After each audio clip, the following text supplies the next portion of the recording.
The morning of my 25th birthday started like any other. Alarm blaring, sunlight creeping through the blinds, the faint scent of coffee drifting from the kitchen where my roommate, Jake, was already starting his day. I groaned, rolling onto my side, half tempted to ignore the day entirely. Birthdays had never been a big deal for me, just another reminder of time slipping by without anything particularly exciting happening. But this year, Jake had promised things would be different. He'd been dropping mysterious hints for weeks, grinning every time I asked for details. I dragged myself out of bed, pulling on a pair of sweatpants and a wrinkled t-shirt before shuffling into the living room. Jake was leaning against the counter, sipping his coffee, with that same knowing smirk.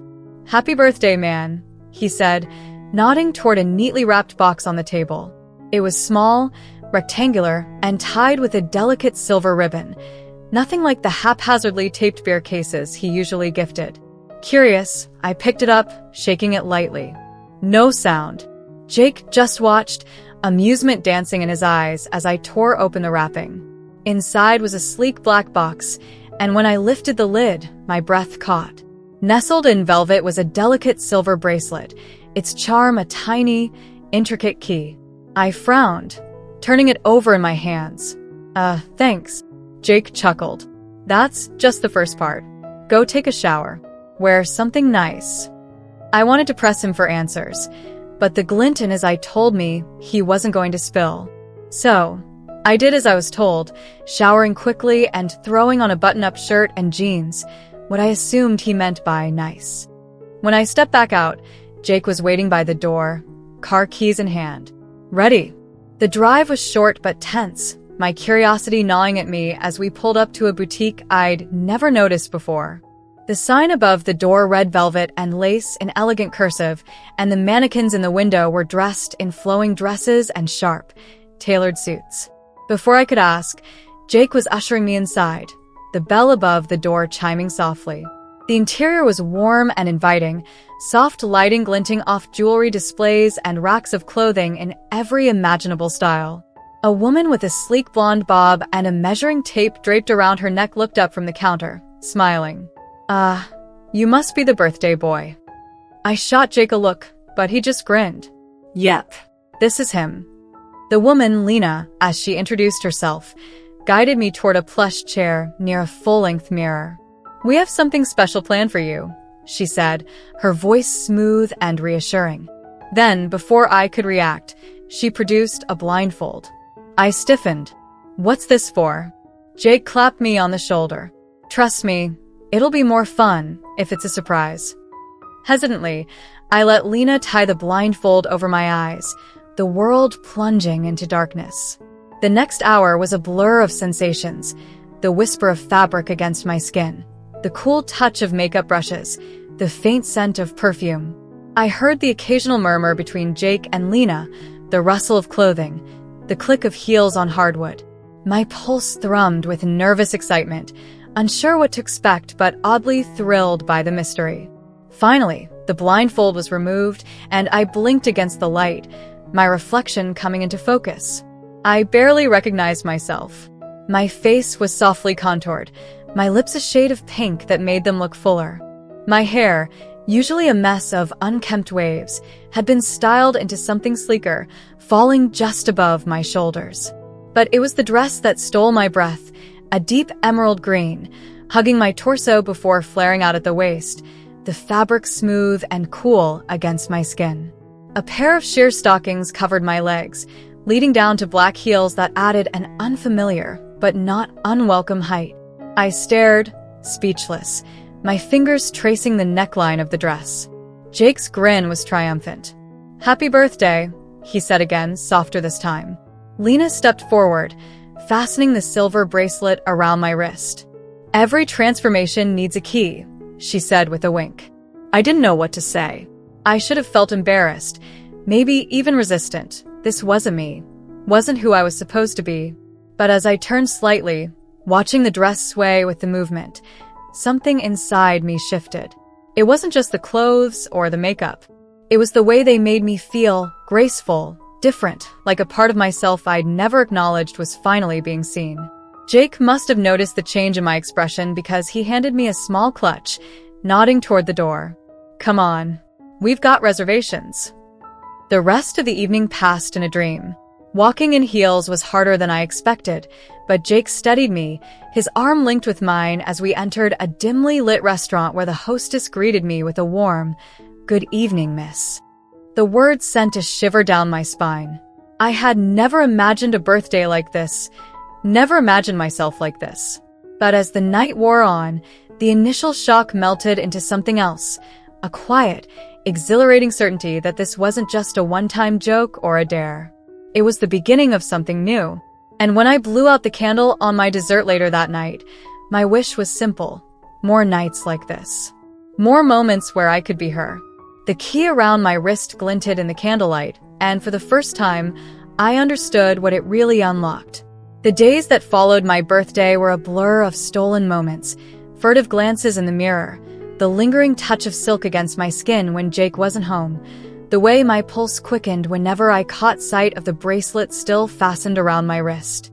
It was like a secret I couldn't shake, a quiet thrill humming beneath the surface of my ordinary life.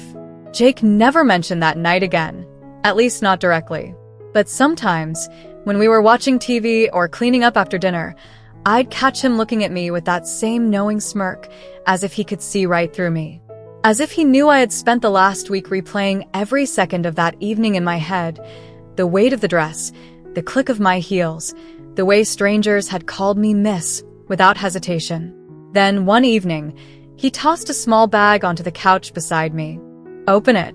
Inside was a sleek makeup palette, its colors soft and shimmering. My throat tightened. Jake. He shrugged, feigning nonchalance. Figured you might want to try it without an audience first. I didn't know what to say. Gratitude? Fear? Embarrassment? All of it tangled together, but beneath it was something stronger. Wanting. That night, after Jake had gone to bed, I locked myself in the bathroom, my hands trembling as I uncapped a tube of mascara. My reflection stared back at me, uncertain but eager. The first stroke was clumsy, my fingers unsteady, but with each attempt, something inside me settled. By the time I finished, soft pink lips, darkened lashes, a hint of blush on my cheeks, I barely recognized myself. And yet, for the first time, I did.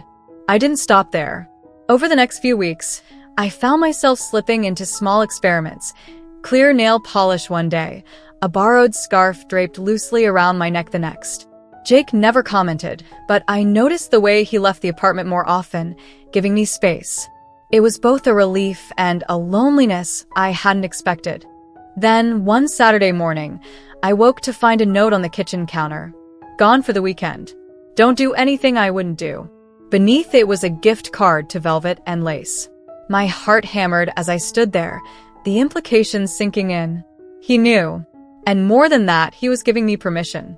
The boutique was quieter this time, the bell above the door ringing softly as I stepped inside. Lena looked up from the counter, her eyes lighting with recognition. Well, she said, smiling. I had a feeling you'd be back. This time, there was no blindfold, no surprises, just me, standing in front of the mirror as Lena helped me into a blush pink sundress, the fabric light and airy against my skin. She showed me how to walk in wedge sandals, how to adjust the straps of a bra padded just enough to give me the silhouette I'd been imagining in secret. When I left the shop, the bag in my hand felt like a promise. That weekend, I let myself be her. I painted my nails, styled my hair, even practiced walking in heels until my ankles ached. I took pictures, dozens of them, deleting most but saving a few, hidden in a locked folder on my phone. Each one felt like a revelation, like pieces of a puzzle I hadn't known I was trying to solve. Jake returned Sunday night, dropping his bag by the door with a tired sigh. He took one look at me, my hair still slightly curled, the faintest trace of gloss on my lips, and grinned. So, I hesitated, then held up my phone, the screen showing a photo of me in the sundress, sunlight catching the gold in my hair. Jake's smile softened. Damn. You look good. Something warm and bright unfurled in my chest. It wasn't perfect. There were still moments of doubt, of fear. What if someone found out? What if this wasn't real? But then I'd catch my reflection in a store window, see the way the fabric moved with my body, and the fear would quiet, just a little. And when I finally mustered the courage to step outside, dressed her way for the first time in daylight, the world didn't end. No one pointed. No one laughed. A barista even called me Han as she handed me my coffee. I kept the receipt, tucking it into the corner of my mirror, a tiny, tangible proof that she existed, that I existed. The key around my wrist had unlocked more than just a door. It had unlocked me. The first time I went out in public as her, I nearly turned back a dozen times before even reaching the end of my street. The sundress from velvet and lace fluttered around my thighs, the fabric whispering against my stockings with every step. My heart pounded so hard I was sure passers-by could hear it. Every glance in my direction sent a jolt of panic through me. Do they know? Can they tell? But no one stared. No one pointed or laughed. The world kept moving, indifferent to the quiet revolution happening inside me. I made it to a small cafe 3 blocks away, the kind with overstuffed armchairs and mismatched mugs. The barista, a girl with a nose ring and a half-shaved head, smiled as I approached the counter. "What can I get you, love?" The casual warmth in her voice made my throat tighten. "Love." Not sir, not dude, not man, just love. I managed to order a latte without my voice cracking, and when she handed me the cup, our fingers brushed. "Enjoy, sweetheart." I clutched that coffee like a lifeline, the heat seeping into my palms as I sank into a corner chair. My knees trembled, but beneath the nerves was something else, a giddy, disbelieving joy. I did it. When I got home, Jake was sprawled on the couch, scrolling through his phone. He glanced up, took in my flushed face, the way my dress was slightly wrinkled from sitting, and smirked. "Good walk." I nodded, unable to stop the smile spreading across my lips. The weeks blurred together after that, each day a little bolder than the last. I bought my own makeup, watching YouTube tutorials with the intensity of a student cramming for an exam. I learned how to blend eyeshadow, how to line my lips without smudging, how to twist my hair into loose waves with a curling iron. My bathroom became a laboratory, and every experiment left me feeling less like an imposter and more like myself. Jake became my unofficial accomplice, leaving little gifts on my bed. A scarf, a pair of dangly earrings, a subscription to a monthly femme clothing box.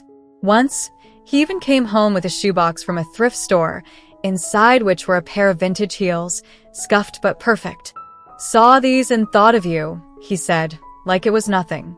Like it was normal. It wasn't just the clothes, though.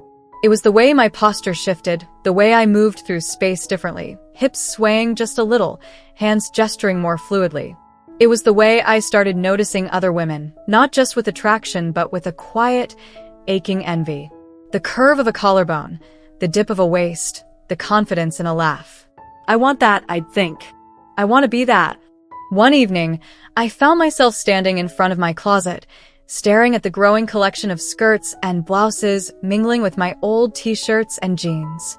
My fingers traced the sleeve of a silky lavender top I'd bought on a whim, the fabric cool and smooth. Who am I? The question should have terrified me. But for the first time, it didn't. The turning point came on a rainy Thursday. I'd taken the day off work claiming a migraine, but really, I just needed time to think, to breathe, to figure out what the hell I was doing. I'd spent the morning scrolling through forums, reading stories from people like me, people who'd started where I was and kept going. People who'd taken the next step and the next until they'd found a name for what they were feeling. Transgender. The word hovered in my mind, heavy and bright all at once. I chewed my lip, staring at my reflection in the mirror. Without thinking, I reached for my phone and opened the camera, turning slightly to capture the angle I'd practiced, the one that made my waist look narrower, my shoulders softer. I snapped the picture, then hesitated before opening my messages. Jake's name was at the top of the screen. "Can we talk tonight?" I typed, then deleted. I think I figured something out. Deleted again. Finally, I settled on. "Hey, you free later? Need to tell you something." His reply came instantly, always. That night, over takeout and cheap beer, I told him. The words tumbled out in a rush, clumsy and raw. How I'd felt for years like something was off. How the birthday prank had cracked something open inside me. How I couldn't stop thinking about the person I saw in the mirror when I let myself be her. Jake listened, chopsticks paused mid-bite, his expression unreadable. When I finished, he set his food down and leaned forward. So, what now? I don't know, I admitted. But I think I want to try. For real. He nodded, then reached across the table, squeezing my hand. Then I'm with you. It wasn't some grand, dramatic moment. Just two friends sitting in a dimly lit apartment, the hum of the city outside, the future stretching ahead, vast and uncertain. But for the first time, it felt like mine. The first time I said it out loud. I think I'm transgender. The words felt like glass in my throat, sharp and fragile. But once they were out, I couldn't take them back. And I didn't want to. Jake's apartment became my sanctuary, the place where I could shed the weight of pretending. Weekends turned into dress-up sessions, with Jake playing stylist, tossing me blouses and skirts like a game of catch. Try this, he'd say, or walk in those heels again. You're still stomping like you're mad at the floor.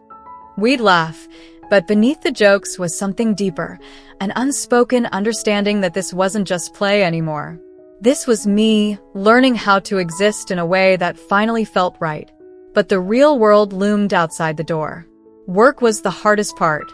Every morning, I'd stand in front of the mirror, knotting my tie with practiced hands, my reflection a stranger in a button-down and slacks.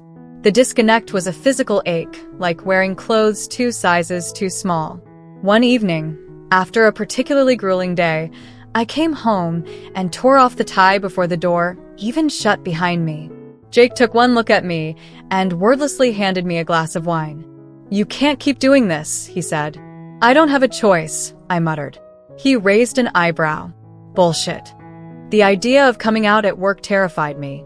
My office was all handshakes and golf outings, a sea of middle-aged men who still joked about the wife, like it was 1950. But Jake was relentless. You're miserable, he said, and you're allowed to not be. So, I started small. I swapped my usual cologne for a subtler, floral scent. I grew my hair out just enough to brush my collar, and when someone inevitably quipped, "Getting shaggy, huh?"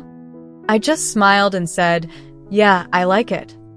Then one Friday, I showed up in women's slacks, black, tailored, nothing flashy but mine. My hands shook the whole commute, but no one said a word.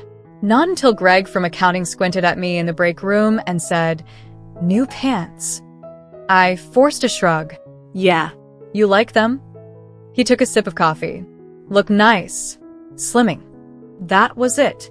No gasps, no whispers. Just slimming. The bigger changes came slower. I found a therapist, a kind-eyed woman named Dr. Alvarez, who helped me untangle the knot of fear and longing I'd been carrying for years. There's no right way to do this, she told me. Just your way. My way turned out to include hormones. The first time I held the prescription in my hands, the little vial of estrogen felt like a promise. Jake drove me to the pharmacy and then to our favorite diner, where we sat in a corner booth and I stared at the syringe like it was a holy relic. You want me to do it? He asked. I shook my head. I need to. The injection hurt more than I expected, but the pain was sweet, like breaking a bone to set it right. Months passed. My body softened in ways I'd only dreamed of. My skin smoother, my hips rounding slightly, the barest swell of breasts beneath my now favorite lavender blouse. I started wearing it to work with a blazer over it, a compromise between who I was and who. Thank you so much for watching till now. It means the world to have you here. This community is all about empowering each other and celebrating the incredible journeys of everyone on their path to living authentically. If you're ever feeling lost or alone, remember you have a whole family here for you. Hit that subscribe button, smash that like button, and let's keep inspiring each other, sending you all the love and strength in the world. Until next time, live your life by your rules.